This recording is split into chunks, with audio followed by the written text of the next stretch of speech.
How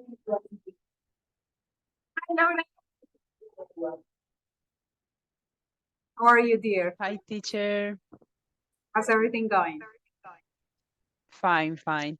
Oh, good. How was your week? Um, Good, I think. A Yeah, little, how do you say, pesada? it was tough or hectic, stressful, complicated, It's a little bit busy. stressful. Yeah, but it's over. Do you work on weekends? No. What do you do on weekends, dear? Uh, Relax.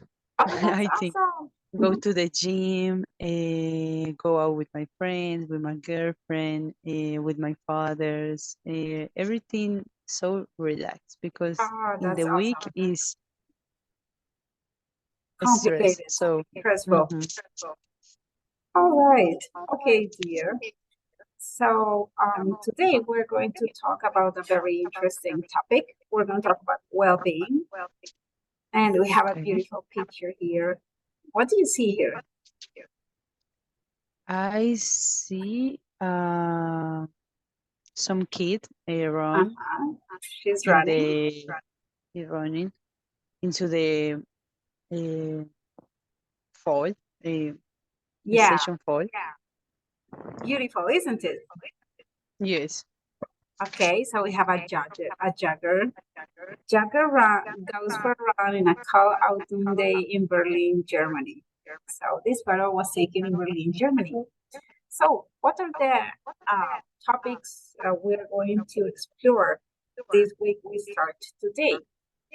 We're going to talk about the way we describe symptoms when you don't feel well. This is going to be very Okay. interesting for you and also for everybody who studies something related to medicine, but also for us as patients. I mean, if we are not studying something related to medicine, is also interesting because it's health what we're talking about. So it's important and it's relevant. It's going to Uh, be very interesting for me. yeah, totally.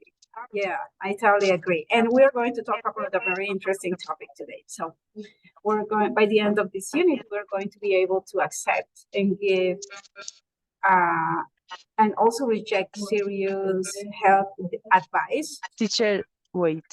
Tell me, I can you hear me? I think I listen well. Can you hear me now? Is it okay? Perfect. So we're going to be able to give, accept, and reject serious health advice. Yeah. So for Okay. you as a future professional, this is just perfect because you're gonna learn how to provide advice in a good way. We're going to talk about the modern health problems, and we're going to talk about something very interesting because we are in the post-pandemic world, and we are exploring and also we're considering well-being in a totally different way. Yes, and also this new generation has a different point of view, a different scope of what well-being is. So we are going to explore that and talk about that. It's going to be very interesting. The last thing we are going to explore as a goal in this unit is to describe health tips you've been given. Okay. So when we talk about the health tips that you've been given, it means that someone else gave that to you in the past. Yes, it could be a doctor, a teacher, a friend, your parents, your couple, whatever. Okay? So it's going to be very interesting. And I have a series of questions for you, taking into account this beautiful picture. So, what is she doing? You already told me. She's running, right? Very good. And in your opinion, Laura, is this activity good for your health?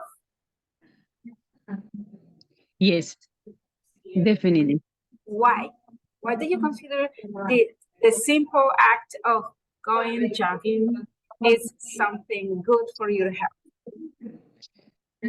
I think it's because the brain Uh in this huh. moment is focus in your run.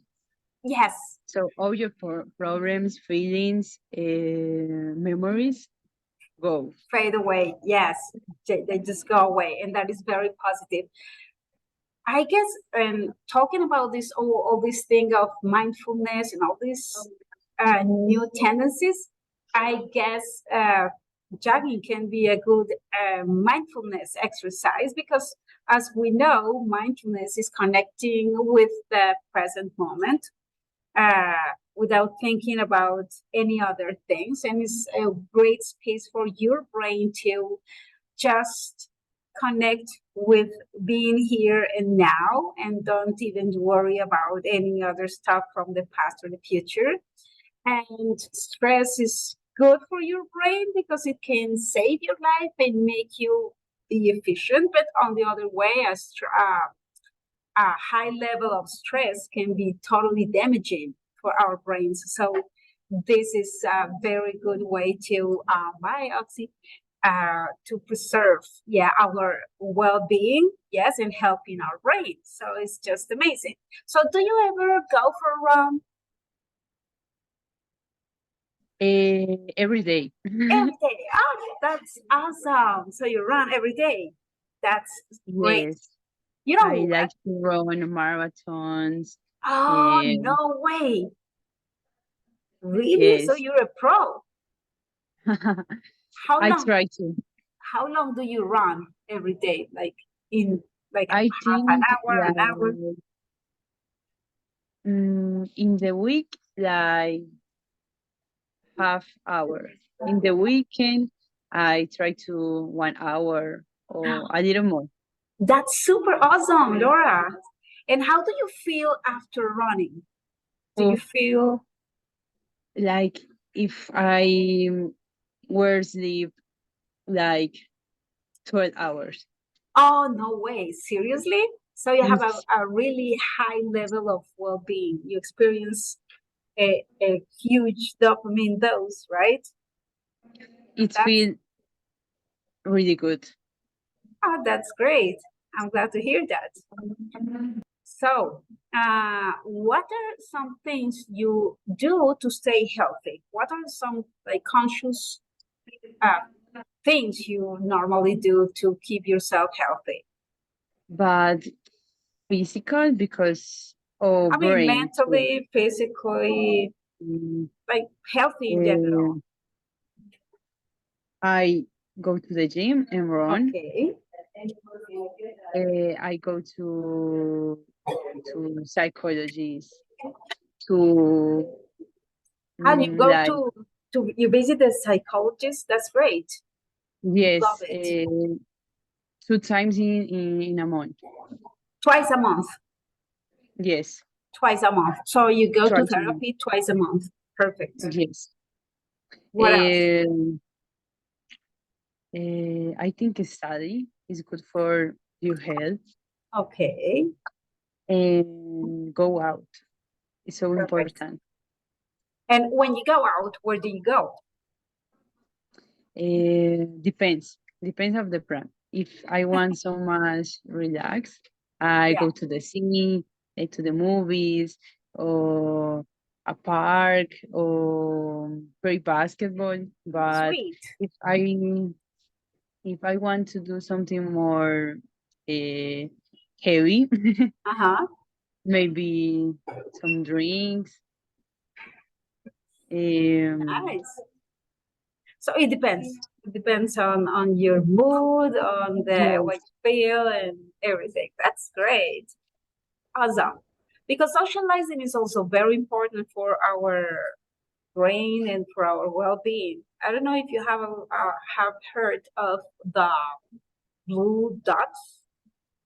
Those are places in the world in which the longevity is very high. Yeah, and there are blue dots in some places in Europe, mainly in Italy, and in the United States. You can find them in California. There is a town full of very old people, but they are in good shape, in great health.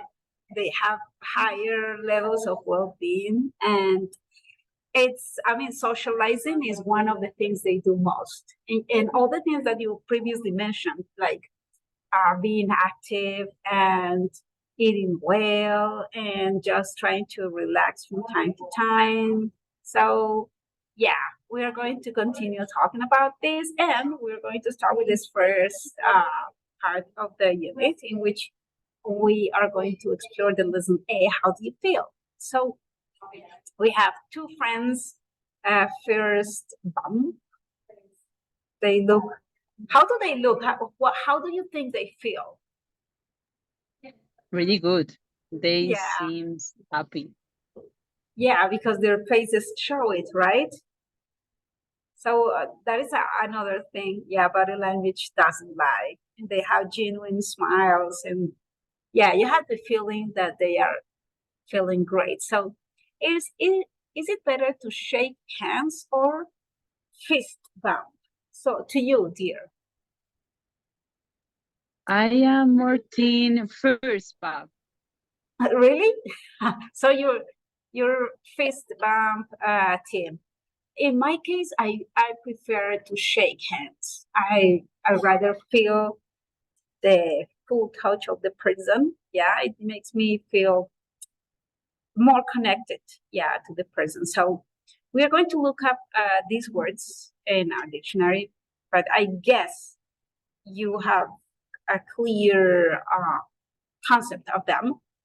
We have bacteria, germs, transmit, and disease.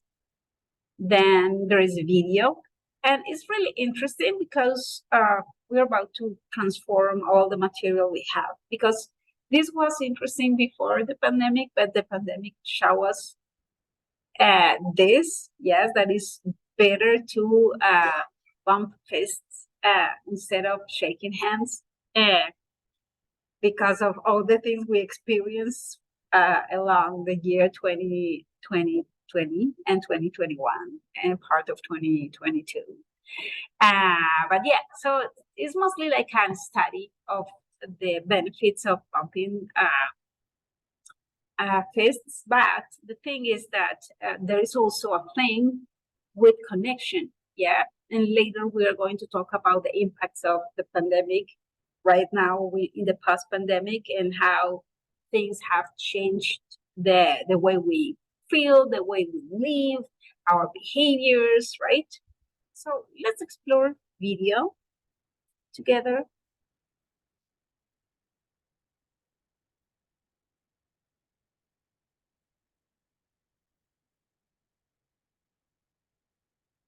Teacher, it doesn't sound. Sorry? You can, oh Mm. my God, I always, sorry, dear. I'm going to repeat it again. I'm sorry. Symbol of mutual agreement. Now, can you hear To it? shake Can you hear it, Yeah. Laura? Yeah, great. So let's go for it. or bump? That, my friends, is the question. Ah, the handshake. For ages, a person's handshake has represented an offering of peace, a sign of congratulations, and a symbol of mutual agreement. But is handshaking the safest or cleanest way of saying hello? Could there be another method? What about the fist bump? Dr. Tom McClellan knows about the importance of clean hands. He's a surgeon, so he conducted a study that's in the Journal of Hospital Infection and asked the question, is it better to shake or bump? In the hospital environment, we're confronted by handshakes all day, and we know that a handshake is enough to transmit infectious diseases. But what we wanted to learn is whether a fist bump, which has grown from pop culture obscurity to mainstream popularity, was cleaner than a handshake. Were there actual medical benefits to a fist bump rather than a handshake? So Dr. Tom and his team of researchers set up the following test. They traveled throughout the hospital, shaking hands with 20 other healthcare workers. Along the way, they pushed elevator buttons, used door handles, typical stuff. When they were finished, they planted their hands in a petri dish to see how many germs they had collected. Then they repeated the entire process, but this time, instead of handshakes, they fist bumped. We found that the growth after 72 hours of incubation of bacteria on the handshakers was 4 times greater than that on fist bumpers. Think about that. 4 times more.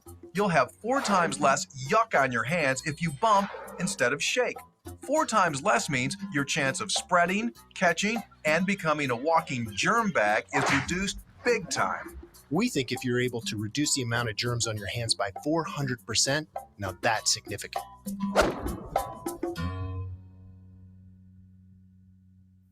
To learn and see more, So Laura, I guess it is clear.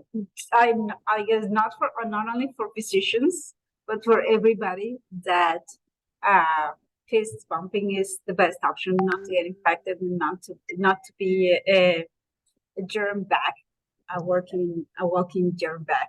So yeah, you have to answer some questions about this video, some specific questions. And yeah, you have to explore all these things. Yeah, they have drowsy, makes sense, dizzy, exhausted, shiver, breathe weak. So you have to explore that vocabulary also. And we're going to talk about symptoms, something wrong with your body. And there is a listening, but what I want to explore with you here is the grammar part. And later we're going to talk about a syndrome teenagers are suffering right now. It is called snapshot dysmorphia, yes? And based on that, they want to modify their face so they look like the filters they have on these apps. And this is affecting a lot their well-being and their mental health, and they are going they are asking for surgeries that they don't need. So it is really complicated because they are like putting their health in danger just because they don't like the way they look and they don't accept their own image. And it's really interesting how these things affecting everything. And all this happened in a period in the panorama. I mean, it got stronger after the pandemics. Yes, because a lot of people, and I can notice with my students, I mean, you, for example, you have no problem with turning your camera on, but there are students who have a really hard time when I ask them to turn their camera on. And it's not because they don't want to share their opinions in the class. It is mostly because they don't feel comfortable with the image of themselves on the screen. So it's really interesting because right now, psychologists and doctors are studying this phenomenon and are trying to find solutions. And it's going to be a very interesting topic to you because that is something that this is a situation you are going to face a lot in the future as a future psychologist. So it's just great. Awesome. So first we're going to check this Verb plus noun. explanation. So we're going to check out the way we describe symptoms, okay? Adjective. Verb. ing. Use of hurt. Use can't stop plus a verb plus ing for repeated actions that you have no control over. So it's really interesting because when you are experiencing symptoms, it's mostly something that you cannot control. You have no control over your symptoms. You can only describe them so the physician or the doctor could find a solution or at least identify what's going on with the body. So in order to describe those symptoms, there is some specific structure you can use. Of course, can stop, plus the verb ending in ing for repeated, to express that is a repeated action that you have no control over. Okay, so we're going to check out some examples. I had a cold. I couldn't stop sneezing. So I had a cold. I couldn't stop sneezing. Yeah, that is a good way to like talk about the symptoms you're experiencing. I couldn't stop sneezing. Do you understand all that vocabulary, dear? Yeah, perfect. It's Feel free to snippy. It would be sneezing, like achoo, when you sneeze. Yeah, sneezing. Yeah, I couldn't stop sneezing. I can't stop thinking about the accident. For example, this is a very serious symptom you may talk about and perceiving your patients as a future psychologist when like we have no trauma. control. How do you Exactly, say trauma, trauma? like a trauma, and you write it the And same how way. do you It's the same. write? Spell it in the same way. Okay. So yeah, you see, as a doctor, you already identified that symptom of a trauma, right? I can't stop thinking about the accident. This person is clearly traumatized by this thing that happened previously, right? And it's something that apparently she doesn't have control over. And it's really interesting because I would like to ask you a question, and I want you to answer as a professional. Can we control our thoughts? What do you think? Can we have control over Mm. our thoughts? Bad feelings or I mean, if there's a patient that comes to you, like expressing this trauma, like Dr. Laura, I am shaking, I'm still shaking, and I just cannot focus on things. It's really complicated for me because I cannot stop thinking about the accident I had last week. So, for you as a doctor, as a future psychologist, um, is there a solution? Is there anything you could do so the patient can have control over his or her thoughts? Like you clearly gave you clearly found what's going on with this person because you already expressed that this person is suffering from a trauma. So is it possible to have control over those thoughts, after in your the opinion, after a trauma, after in this the case, trauma, accident? it's not possible to control that. Okay. But first, we have to work in physical symptoms. Symptoms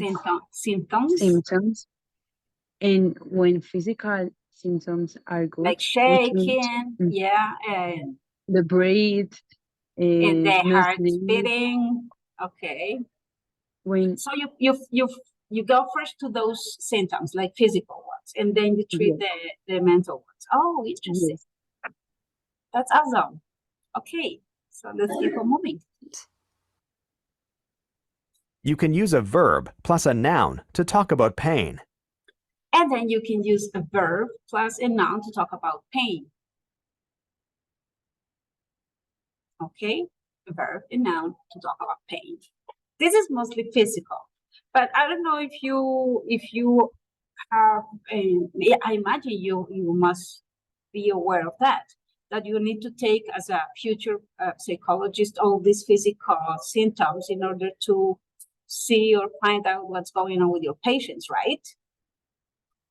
Yeah, so you have to take into account also the physical body. In some body case, language. Yeah. the body language talk more than the patient says. Yeah. And that is what I love about your profession, because you need to be very, very attentive to what's going on. Yeah. And you have to go beyond the words and literally read the person's body language in order to find out what's going on with him or her. I love that. Okay, let's keep on going. I have a stomach ache. This is an easy one. You can use feel. So I have a stomach ache. Yeah, I have an earache, a headache. Yeah, remember that when we say ache, that means that you're experiencing pain. Ouch. Yeah, it hurts. Okay. You can use feel or be plus an adjective to talk about pain. I feel nauseous. I'm nauseous. So there are two possible ways to express this thing. I feel nauseous, yeah, when you want to throw up. Like, yeah. And I am nauseous, right?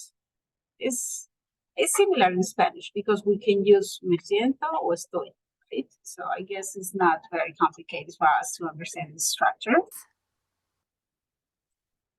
You can use the word hurt to talk about pain.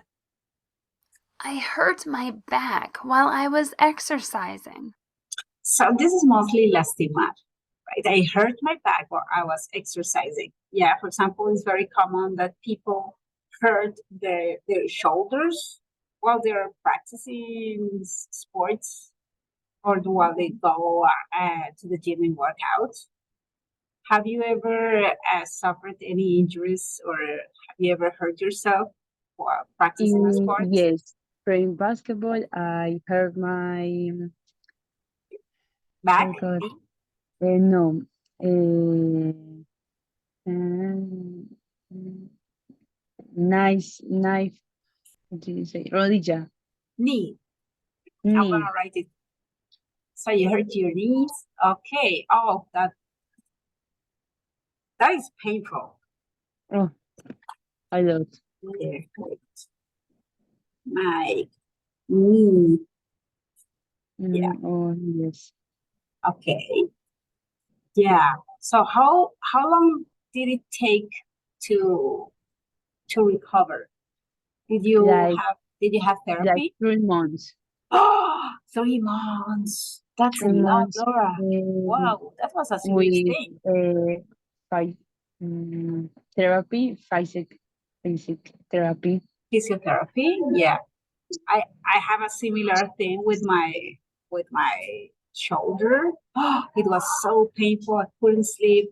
It hurt a lot. It was terrible. But So what happened to you? I fell down. Yeah, I fell down. It was a very stupid thing. Like I fell down. I was trying to pull my motorcycle, but I was in the parking lot. I wasn't even moving. So it was like a very stupid thing. And then I hurt my shoulder and I had therapy for almost a year and I finally feel great. Yes, because before I wasn't like a T-rest. I couldn't sleep. I couldn't move my arm. I couldn't like raise my arm, and it was horrible. Sleeping was impossible. Uh, every posture was almost impossible for me to not be in pain. So I'm so grateful with my with doctors and also physiotherapists. The ones the physiotherapists from here from LCS are just amazing people. Every time I see them, I'm like, I'm so grateful. Thank you. I mean, the profession is just wonderful because they provide well-being. They give you well-being because it's horrible not being able to sleep at night because you have a lot of pain. You're in a lot of pain. Okay, so I guess this is all. So dear, these are the structures we have in order to express symptoms. We can use have plus the noun. So I have a headache, I have a stomach ache, an earache, toothache, yes, backache. And you can use also the verb feel or the verb be plus an adjective, right? So you can say I feel tired or I am tired. And also you can provide extra information by using possessive adjective in noun and the verb hurt, right? So and there is an example. I have a headache and my throat hurts. Your throat. Yes, that was a very typical symptom of COVID. Do you remember? Like when your throat hurt, or what? I have COVID. Stay away. Yeah, or fever, temperature, right? Yes. Oh my God! Did you get it? 3 times. 3 times, Laura. And let me ask you a question. What were the symptoms you experienced? Were they different each time, every time, or were they similar? Headshot, Headache, headache. Very good. We're going to write them down. So you have a headache. What else? How do you say como desgano?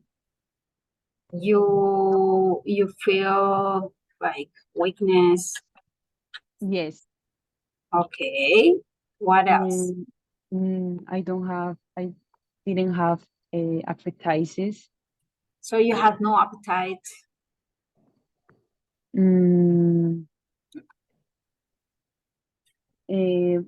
The throat was very irritable. Irritable. Okay. So you have a sore throat. Your throat. So that the way you say is like sore throat. And it's very interesting because with the throat and mucosas, right?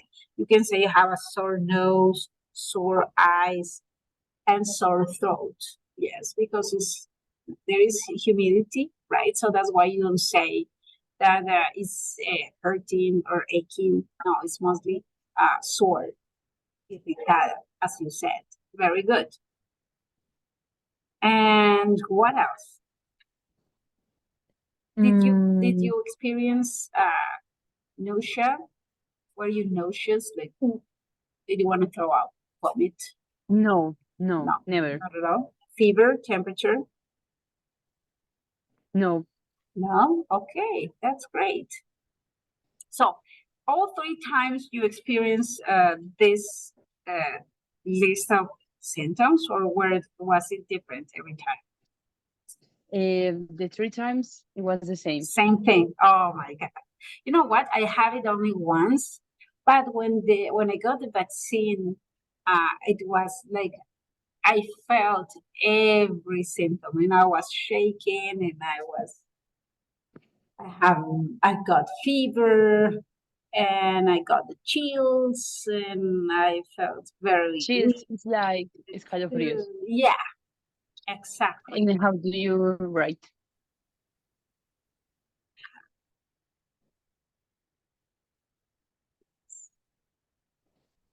All right. So it was horrible. I guess everybody had. Do you know anybody who hasn't got COVID? Who hasn't? Who hasn't? Like almost everybody has got it, right? No. So I don't know anybody. I mean, so far because in my family they were like, oh, we are invictus. And of course, some family members, and then there was something in Christmas time, and the invictus ones like got it, and it was like, okay, there is nobody in my family who hasn't suffered from COVID. It was a horrible thing. So other common vocabulary, where we can use the verb have, was known. I have stomachache, an earache, yes, a backache, it's when your back hurts, a toothache, yeah, a cut is when you cut yourself. Paper cuts are horrible. Have you ever cut your hands with a piece of paper? Yes. It's so stupid, but so painful. Like, yes, it's just a piece of paper, like so weird, and it hurts so bad. Okay, sore throat, fever or temperature, and a cold, the flu.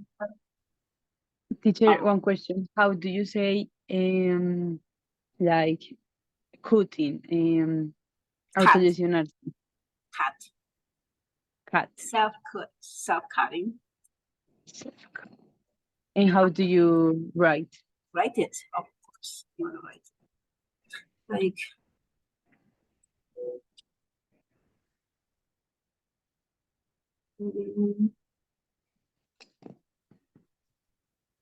But let's look for the word that would be interesting, because in Spanish you call it autolesionarse, right? Yes. So that sounds very professional. So let's look for this translator is really, really good.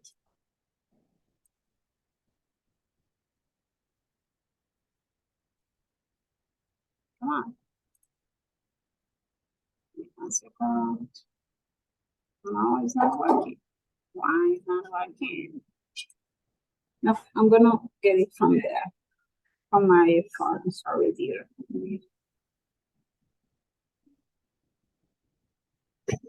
Autolesionarse.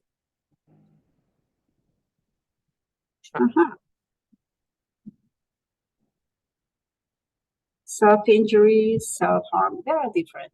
I'm going to write them all for you here. So self-cutting is one. I'm going to write them. So self-harm is self-harm because you're harming yourself, or self-harming.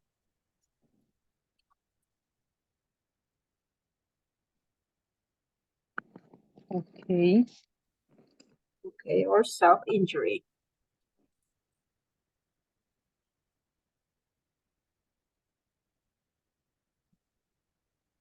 Self-injury. Okay, so all those are the ways you can use in order to talk about autolesiones. Okay. Thank you so much. You're welcome, dear. Okay, I'm going to. Did you take notes of all that? Yes. Can Already. I erase it? I'm going to erase it. So we're gonna move on. 1 second. So, and we are going to talk a little bit about these things because in these Zoom meetings, the objective or the main thing is to communicate with each other. So, how do you know about the treatments below? Would you ever try them? So this Below, is, yeah, like alternative. aha, yes, that is mostly alternative medicine. Are you familiar with this kind of alternative treatments? Not really. Not really. Would you like to explore this kind of alternative treatments? It could, yes. It could be interesting. So the Mhm. first one is mostly like a massage. The second one is what? What do you see in the picture? Like yoga. Yoga, very good. Yoga. And the last one is Religion. that is mostly meditation. Yes, it's Meditation. what we call right now mindfulness. Yes, I mean the scientific term for that is mindfulness, and we are going to check out. So we are going to think about a health problem. I want you to think about one health problem and think about at least 3 symptoms you're experiencing. Yeah. I'm going to think about a health problem too. And I'm going to think about 3 symptoms, and then we are going to exchange. So you are going to give me advice about my health problem, and I'm going to try to give you some advice too, right? Okay. So I'm going to start, yes, and you can tell me. So right now I've been feeling, I've been experiencing lack of sleep. I cannot sleep at night, and I feel really tired the day after. I cannot concentrate or focus on anything, and I'm irritable. So I don't want people to talk to me, and sometimes I feel a terrible headache. I don't know what's going on with me, but it's really complicated to be me right now. What What's your piece of advice, Dr. Muniver? I think you should start to do meditation. Do you think that's gonna help me to sleep well? Yes, because maybe you can sleep because you are so frustrated, angry, Yes, that's real. stressful. Yes, So yeah. if you practice meditation, it would be help you to your respiration, your You're breathing. breathing when you're breathing, and you can know people in group of meditation. Okay, so I could socialize. Okay, I'm gonna try that, doctor. Thank you so much.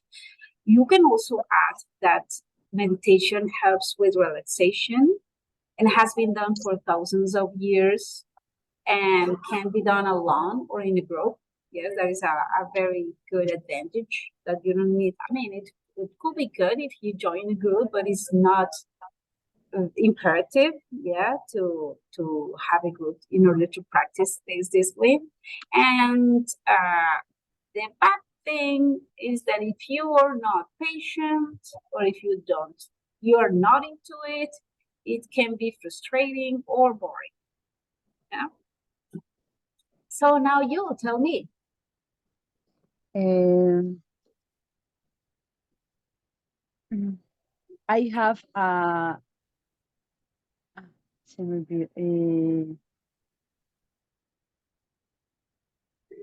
olvidó, it's stomach. I have a stomach Stomachache? ache. Stomachache? Stomach ache. I go to the bathroom a lot,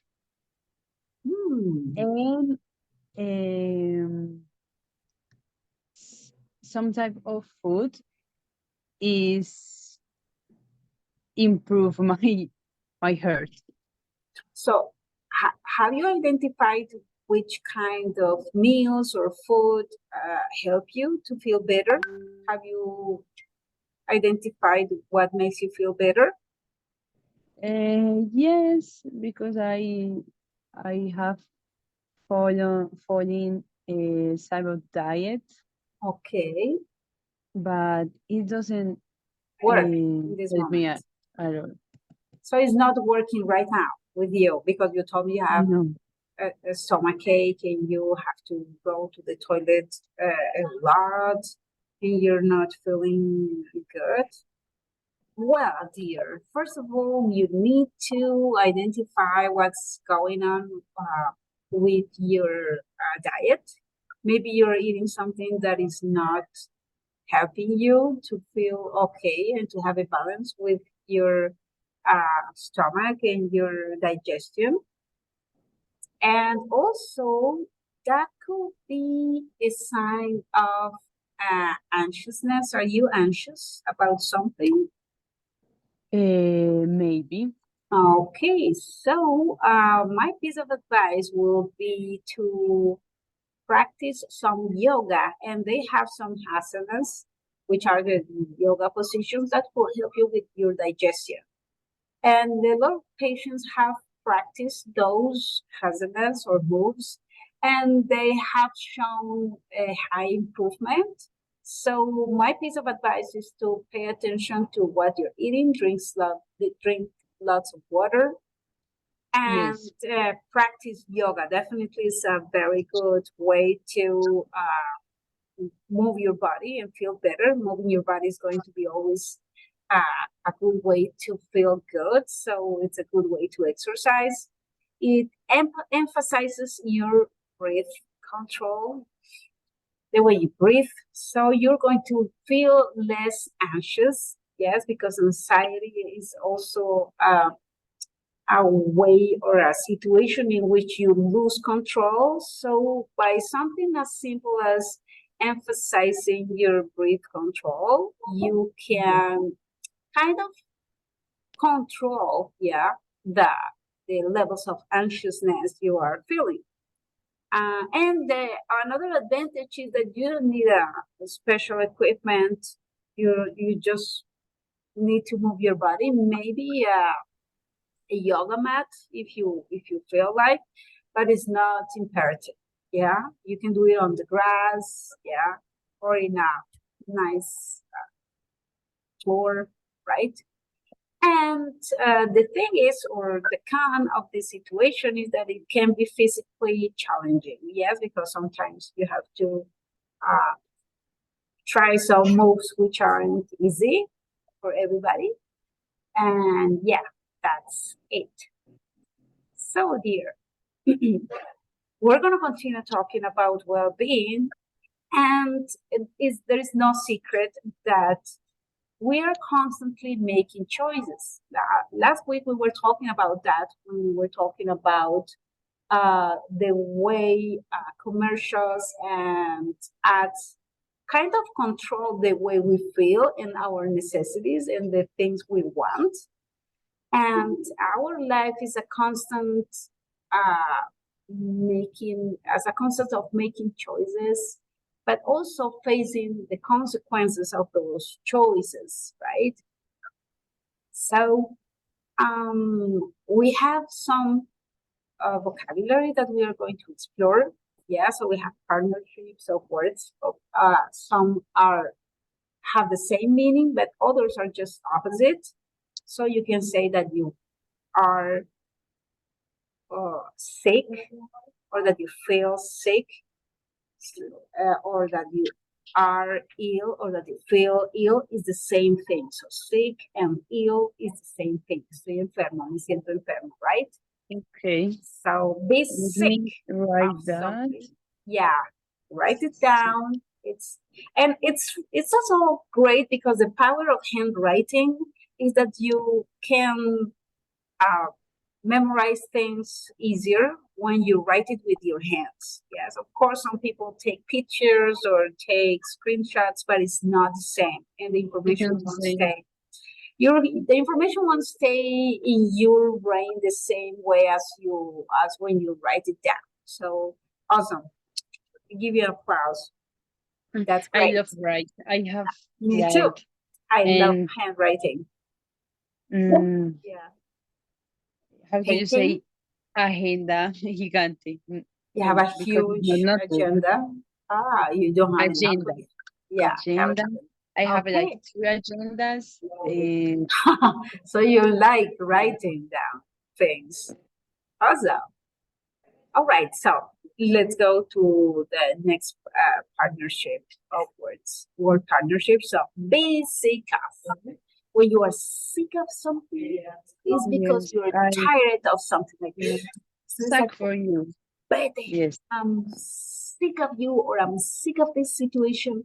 I'm tired of this situation. There is another expression that you could use when you feel like that. You can say, I'm fed up. I'm going to write it right here. I'm fed up. Let me I'm fed. This is a D. Fed up. I'm fed up. I just can't. Yeah. I'm fed up with this situation.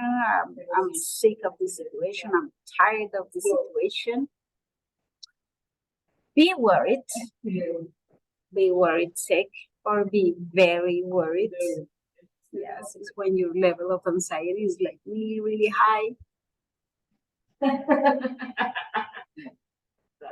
You can also say or talk about calling sick, or call your work to say you are ill. Okay. It's an expression for that Yes, sentence. these are word Okay. partnerships with sick. But Yes, these are expressions that you use with the word it sick. will I can in sick. Calling sick. Yeah. Calling sick. Calling sick, or call your Calling work sick. to say you're ill. Remember, ill saying is the same, has the same meaning as sick. Sick days, days you can take off from work when you are ill. Or- Yes, is what we call capacidad, sick days. Okay. Wait, please. Okay, now take your time. You let me know when you're done. Incapacidad. Yeah, exactly, Mm, sick days. Days you French. can take off from work when you're ill. Yes, okay. Laura, do you remember the last time you had sick days? Yes, And what was the in reason why? November. What happened? November. In the weekend, I drink Yeah. a lot. Okay. And So you got intoxicated? yes, Oh my so God, I that is have to go. horrible.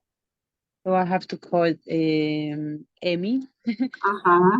You were like, and what were and the they give symptoms? me. I had a stomach ache, Stomach ache, ache, a stomach stomach ache, stomach ache. stomach ache, Yes. weakness, Okay. will vomit, You okay. You go out. and Did you feel dizzy? I- Dizziness? yes, Oh, that's horrible. and the doctors give me 2 sick days. Doctors gave you 2 sick days. Okay. Yeah, it's just amazing how our body reacts when we are intoxicating it. So, yeah, you have to do some exercises. There is a reason. And we have a reading that talks about modern health problems. Okay. And we have syndromes. I guess that is something that this vocabulary can be very Like diagnosis. familiar to you. Exactly. So we have syndromes, chaos. You feel embarrassed because your house is messy. There's a description and possible Solution, it solution. could be pharmacological. Yeah, I mean, a solution is a solution. When you solve a situation, it's because you're trying to stop that bad situation. And then you have to check for predictions and you have to explore that thing. And then we have the grammar part. And this grammar part is very interesting because we have the reported speech with comments and requests. Why? Because when we visit the doctor or when we go to the therapist or when we are in the hospital, you are basically, as a patient, you are getting instructions. And as a doctor or as a psychologist, you are just giving commands or requests as pieces of advice, like you need to do this, you have to do that, you stop doing blah, blah, blah. Yeah. So you're giving your patient these commands and requests.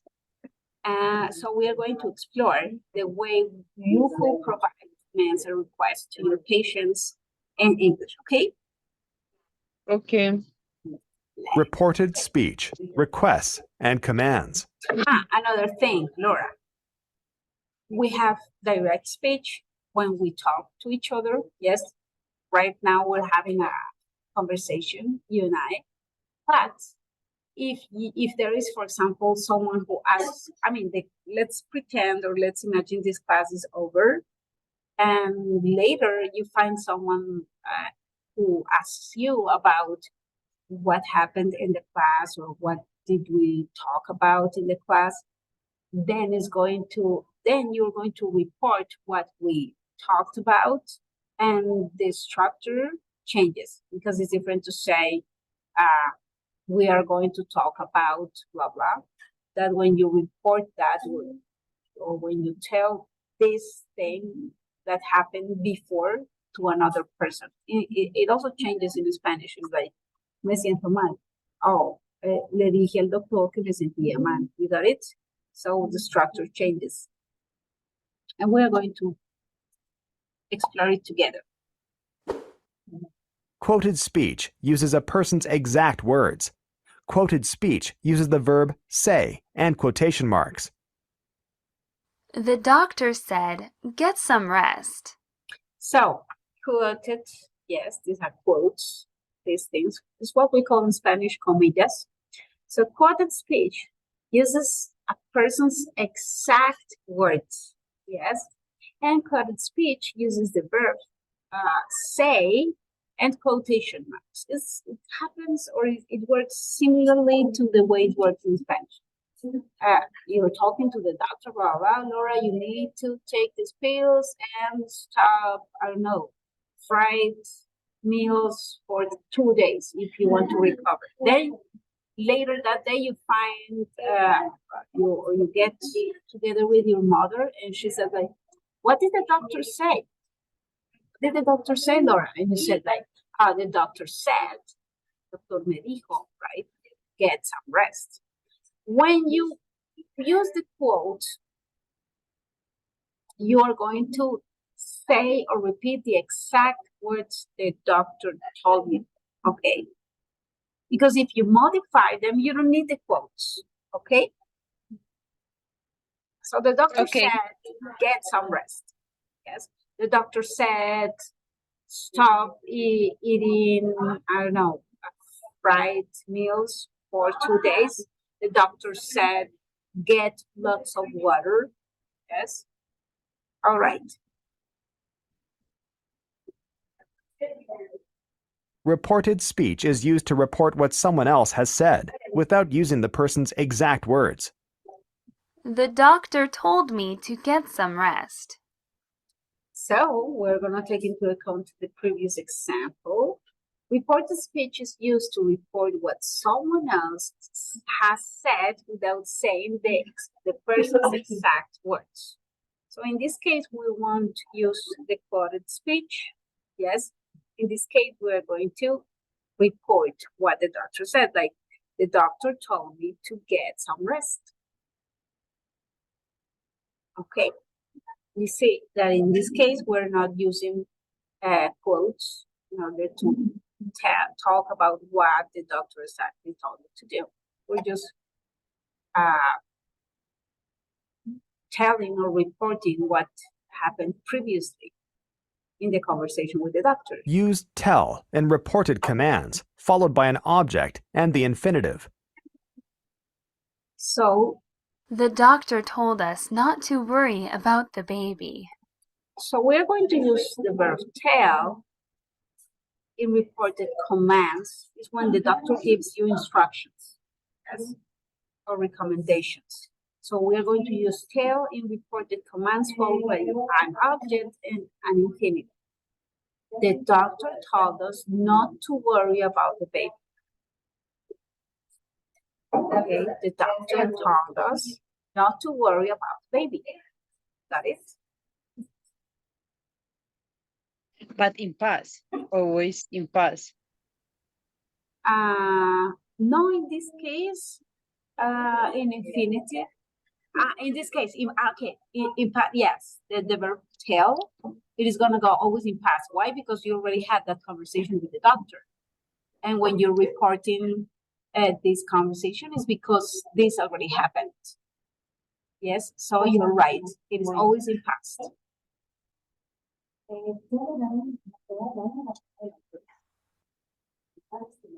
Quoted speech. She said, please turn off your cell phones. So let's imagine we're having this conversation with someone, or you're taking a test, or you're taking an exam, right? So, dear students, please turn off your cell phones. Yes, that is what happened. And if someone else asks you, like, what did she say, or what did they tell you when you started the exam or the test? If I say in a good speech, it would be she said, please turn off the cell phones. Yeah. In report speech, it would be the teachers. The teachers told us, please turn off the cell phones. the doctor or the teacher told us to To turn our cell phones off. Later, we are going to check it out. So, first Okay. she said, this is similar to say, ella nos dijo, apaguen los teléfonos. You see, because it's similar or it's the same command she gave in the real conversation. Chicos, apaguen los teléfonos. But if you said, Use ask in reported requests, followed by an object and the infinitive. so in this case, when you are reporting, in this case, you are going to say ask, yeah, nos pidió.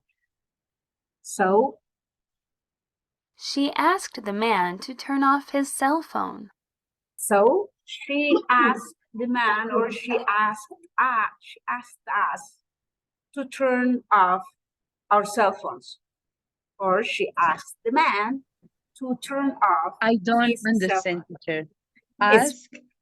Asked is le pidió, because it's a command. It's like giving you kind of an order or an instruction. Yeah. Like, for example, when as a psychologist, you can ask, you can say, please draw how you feel right now. You're working with a child who has a trauma, and you can say, like, Juanito, you're gonna draw a picture that shows us how you are feeling. Draw a picture. You see, it's a command. Dibujar. Draw a picture. So the mother may be seeing you treating his child, and then she talks to the father, and then she could say, she asked Juan to draw something. So I'm going to give you the structure in Spanish so you can use comparative grammar. And the first one, she said, ella dijo, apaga los celulares, right? But in the second one, you are saying, ella le dijo al hombre que apagara o que apague, o ella le pidió, it's mostly le pidió, apagar el celular, because you see the verb goes in infinitive in here. So I'm going to write it up so you can have the image in your head. So, because in this case we can use contrastive grammar, not always, because Spanish and English are very different languages. So, dijo.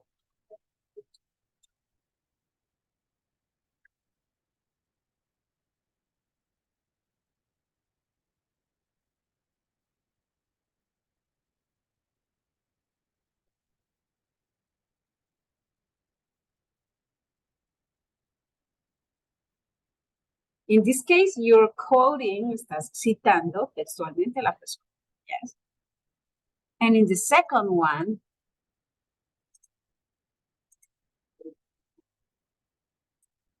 because you're reporting, you're Ella not. le pidió que apagara el celular. Exactly. Ella le apagar.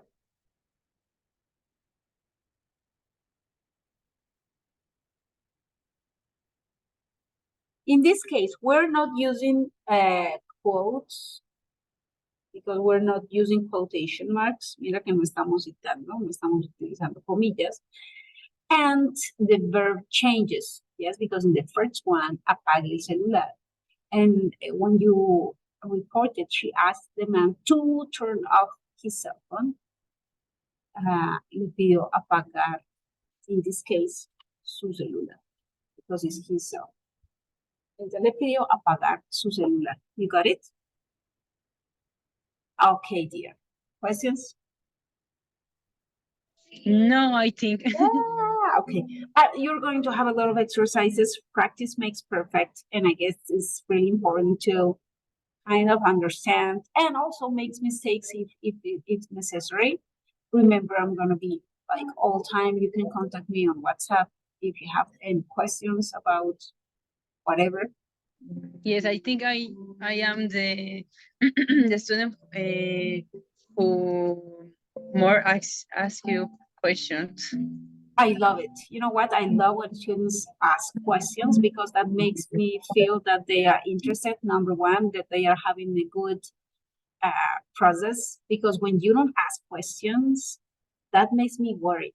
Seriously, some teachers feel like, oh, everything is fine, and I feel like, what's going on? Why they don't have any questions? Why they don't like ask about But anything? in these levels, I think the people don't ask at all. I guess it's also our like the way our educational system works, because some students are scared, and I listen to conversations in elevators, and they say like, oh, I didn't understand anything in class, but I wasn't able to, or I didn't feel like raising my hand and asking the teacher to explain everything again, and they just keep the questions to themselves and then complain about it later. So it's just weird, because teachers are there. I mean, we are there for you. We are there to give you all the explanations and all the support you need in your learning process. So it's weird. So I love when you make questions. I love it. Teacher, Tell me. I just own you the recording, right? Yeah, Can no you problem. see in my Etsy, I'm going to please? show you how to upload it. It's very simple. The second one, right? Yes. Give me 1 second. So business and marketing. Let's see. So how commercials get us buy things we don't need. Where is it? I saw. So there is only one, Christian. There is Okay. so later you can upload it. There is no problem. Yes. You're still on time. And talking about Ses Virtual, for the next week, because we're talking now about well-being, there is a forum. This time I want you to read and take into account that in order to answer some questions, okay? Based on the text, and also expressing your own personal opinion, your personal point of view about the topic.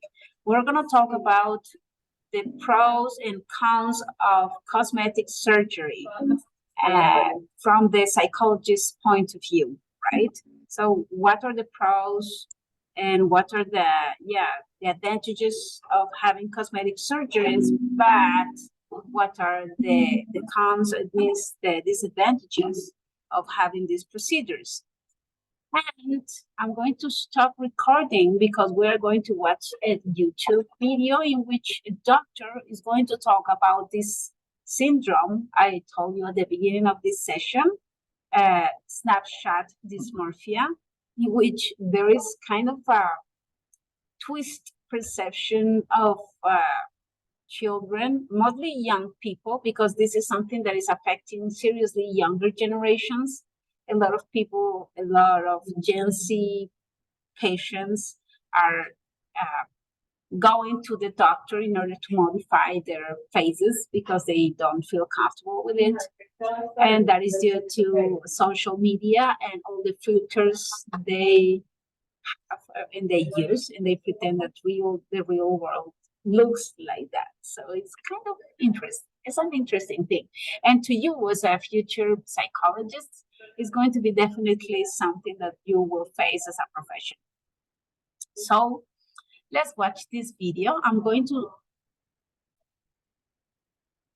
So this is a very interesting discussion because there are a lot of things that I want to explore with you.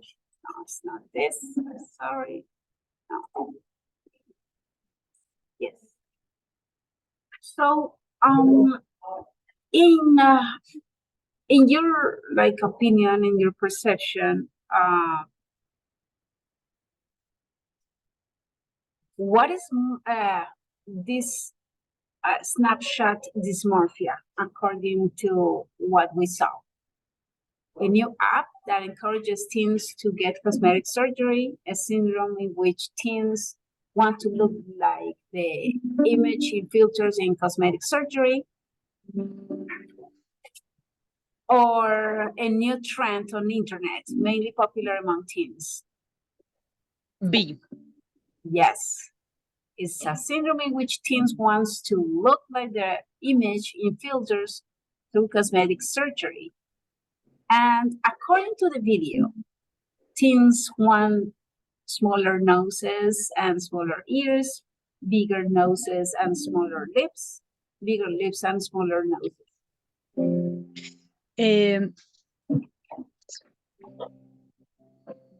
It can be 2, Tell me. 8, and C. Smaller noses and smaller ears, very good. And bigger lips and smaller noses. Yes, you're right. How many teens got plastic surgery in 1917? Do you remember? I think B. Yes, nearly 230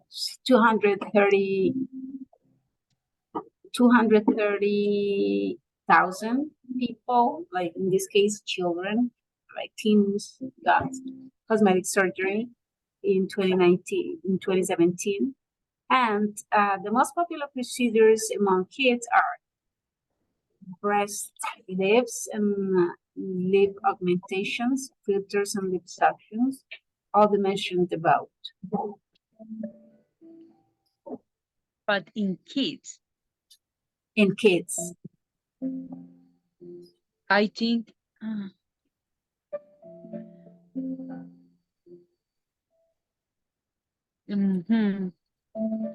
breast lifts, breast lifts and lip augmentations, filters and liposuctions. I think Mentioned above. B. You know what? You will be surprised. Is all the mentioned about.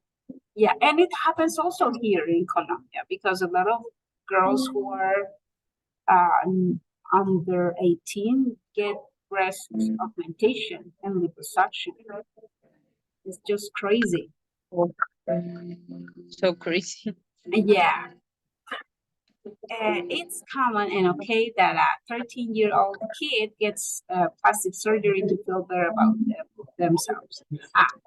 According to the college student, it's common and okay that a 13-year-old gets plastic surgery to feel better about themselves. The most important thing in these times are likes and followers. If you need cosmetic surgery, go and get them. Just do it. Our kids should wait until they get to be 21 because what you want as a teen is probably different than what you want than what you will want 5 years later. The 3 options, I think in the video, it mentioned the 3 options. Okay. And which resonates with you more?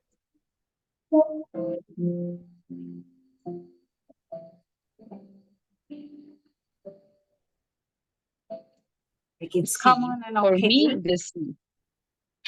The third, all of them?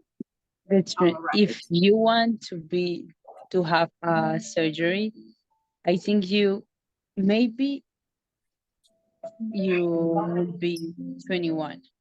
Okay, I totally agree with you. You should wait until you turn 21 in order to get a cosmetic surgery because again, you don't know if you will want or will like that big change in your body 5 years later. So yeah, perfect. So dear.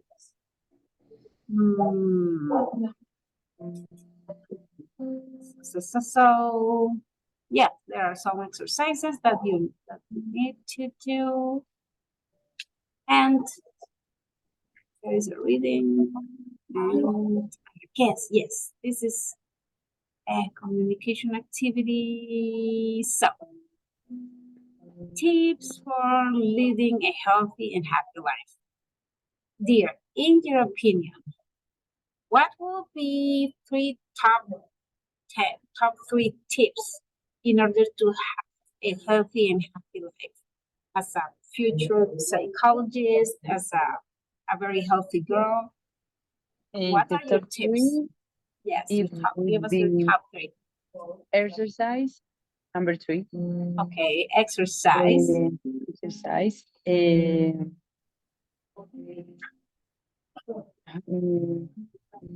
Social life Okay, very good. and therapy. Love it. Exercise, socializing, therapy. In my case, I will pay attention, a lot of attention to your diet, because I seriously think that you are what you eat, and your diet contributes in a very high percentage to the way you feel. Of course, it's not all, but it has a very big repercussion, yes, in your health. So pay attention to your diet, number one. Number two, exercise as much as you can. And number three, pay attention to the state of your mind, yes. If you need to go to therapy, or if you can practice something as meditation or mindfulness, or just yoga or something that could be beneficial for your mind, that will be a good thing.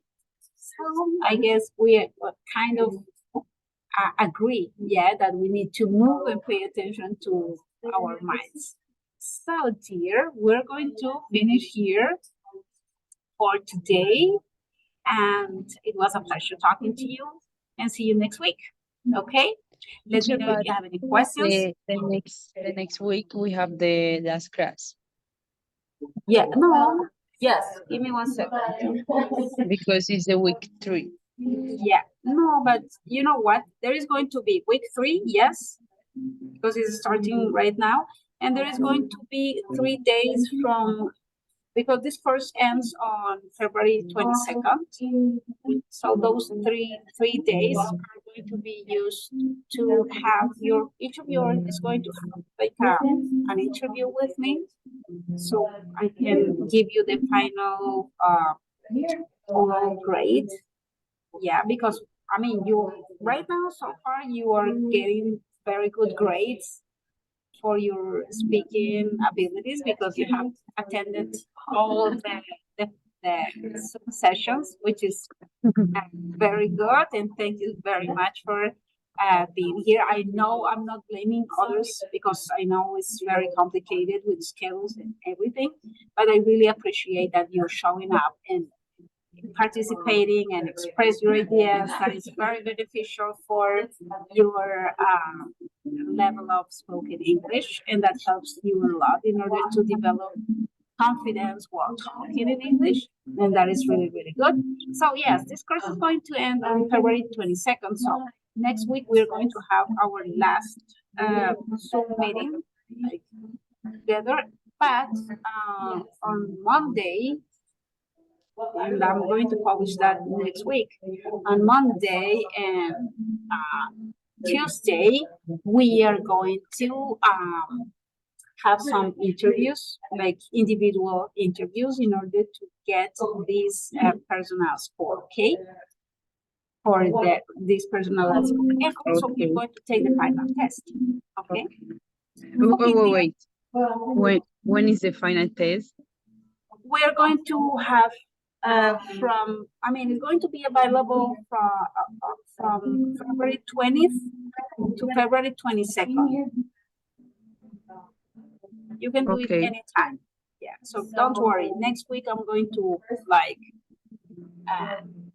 publish something on the forums, so you can keep updated about all these moves. Okay. Teacher, if if maybe it could be delivered B, B, B2. one. B21. Yeah, that is sure it is going to be with B. Because we are Ah, going to perfect. continue. Perfect. Yeah, love working with you too. So yes, we are going to have it together. So don't worry. And again, if you have a question or if there is something that you don't understand or if you have a problem or if you have just like a grammar question, you can use the WhatsApp to contact me anytime. I'm gonna try to answer to you as fast as possible. Hey, hey dear. Bye. Okay, Take teacher. care. Thank Have a you so nice much. weekend. Bye. Bye. Take care.